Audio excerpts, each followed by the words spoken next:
Kabilang ang bayan ng Glan sa may pinakamagandang beach sa Pilipinas. Ipinagmamalaki ng bayan ang kanilang malinis na mga baybayin at mga beach resorts na nakaharap sa dagat ng Celebes. Hello mga ka-Fit and Wheels! Another day, another vlog.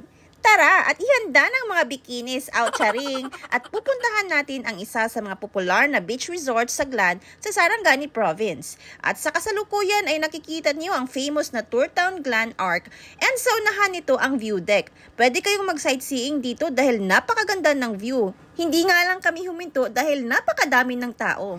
Maraming beach resort na pwede niyong pagpilian dito sa Glan at sa case namin ay pinili naming i-explore ang mga beaches sa Barangay Taluya. Nakabook kami sa Instaglan Makatimbol Beach Resort. Pangalan pa lang ay pang Instagram na. Pag first time niyo pala sa location na to, gamit na lang kayo ng Google Map o Waze at i-search ang Makatimbol Elementary School. Sa unahan lang nito ang mga beach resort para hindi kayo maligaw. At nandito na nga tayo sa resort. Sa likod nga pala kami dumaan kasi mas malapit sa aming tinutuluyang villa. Ay, social! May pa-villa pa! Ang entrance fee nga pala dito for an overnight stay ay 100 pesos for 9 years old and above and 50 pesos naman for 8 and below. Pag day tour naman ay 50 pesos lang for adult and 25 for kids. Meron silang open cottages na may rate from 500 pesos to 1,000 pesos. May mga closed cottages and villas naman for an overnight stay. Dahil marami kami, kinuha na namin ang villa. Ang rate nito pala ay nasa 10,000 pesos. May kasama na itong mini refrigerator, dining area, utensils, my own kitchen and cooking tools at free use of gas stove na. At may free 1 gallon of water. May dalawang king-size bed with complete beddings and towels at may sarili na ding bathroom. Kasama na din sa 10K ang entrance fee for 10 persons. Pag may excess, saka lang magbayad ng additional entrance fee. Medyo may disadvantage lang if dito kayo magstay, especially if may kasama kayong mga senior citizen na kailangang alalayan dahil nasa ibaba pa ang dagat. Well, halos lahat naman siguro ng resort dito sa area ay ganito ang setup. So, hindi naman ito problema sa mga mahihilig sa ganitong setup at para exercise na din sa paa, diba? Sa mga oras na ito ay low tide, kaya kitang-kita ang mga naglalakiang bato, pwede kayong mag-pictorial.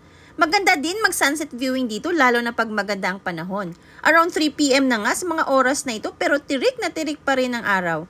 May private resort pala sa unahan. Hindi lang namin natanong kung ano yung pangalan pero private nga diba? Magkakalapit lang ang mga beach resorts dito. Ang Instaglan ang nasa pinakadulo sa area na ito at katabi lang ang Wella Beach Resort. Sa may unahan naman banda ang Dale and Job Cliff Cave Resort. Ang daming pwedeng pagpilian. Uy, may Instabar ang Instaglan. If gusto nyong mag-chill-chill, lalo na sa gabi. Pwede ding mag-setup ng tent if gusto nyong mag-camping. Uy, may barko din dito sa may hagdanan. Perfect para sa pang-Instagram na photoshoot. Uy, may pa-balcony effect pa talaga dito na pwede kayong magmuni-muni habang nakatingin sa dagat. Naks naman! May malakweba sa ibaba ng hagdanan at naglalakihang bato sa tabi ng dagat na pwedeng idagdag sa inyong photoshoot.